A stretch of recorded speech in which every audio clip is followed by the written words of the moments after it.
सर्दियों की एक काली सुबह थी। कोहरा इतना घना था कि सामने कुछ दिखाई नहीं दे रहा था। सड़कें सुनसान थीं और ठंडी हवा तीर की तरह शरीर को चीर रही थी। इसी ठंड में एक गरीब बूढ़ा रिक्शा वाला रामू अपनी फटी हुई शॉल में खुद को लपेटे खड़ा था। उसके हाथ ठंड से नीले पड़ चुके थे, पैरों में घिसी हुई चप्पलें थीं और पेट में भूख की आग जल रही थी। रामू रोज की तरह सुबह जल्दी निकल पड़ा। घर में उसकी बीमार पत्नी और 2 छोटे बच्चे थे। अगर आज वह काम नहीं करता तो चूल्हा नहीं जलता। हर सवारी का इंतजार करते हुए वह खुद से कहता, भगवान आज 2 पैसे और दिला देना। दोपहर तक उसे बस एक सवारी मिली। किराया मांगने पर वह आदमी झुठलाकर बोला, इतना ज्यादा? तेरे जैसे रिक्शे वाले को इतना ही बहुत है। रामू चुप रहा।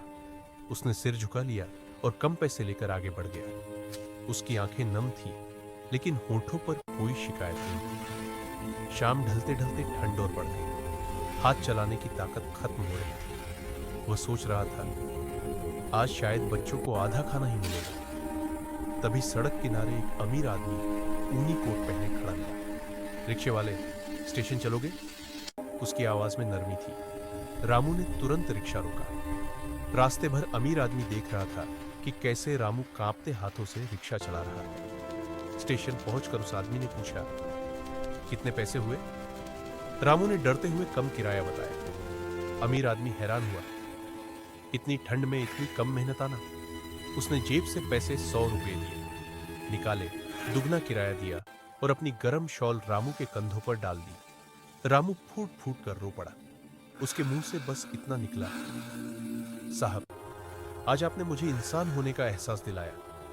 अमीर आदमी मुस्कुराया और बोला, अगर भगवान ने हमें दिया है तो बांटना भी हमारा फर्ज है। उस रात रामू घर पहुंचा। बच्चों के लिए गर्म खाना था, पत्नी के चेहरे पर मुस्कान थी और रामू के दिल में सुकून। ठंड सिर्फ शरीर को नहीं, दिलों को भी जमा देती है, लेकिन इंसानियत की गर्माहट सबसे बड़ी आग है। किसी की मदद करने के लिए अमीर होना जरूरी नहीं, दिल का अमीर होना जरूरी है। अगर आपको यह कहानी पसंद आई हो तो लाइक, शेयर और सब्सक्राइब जरूर करें। ऐसी ही नई नई कहानियों के लिए हमारे चैनल से जुड़ें। धन्यवाद।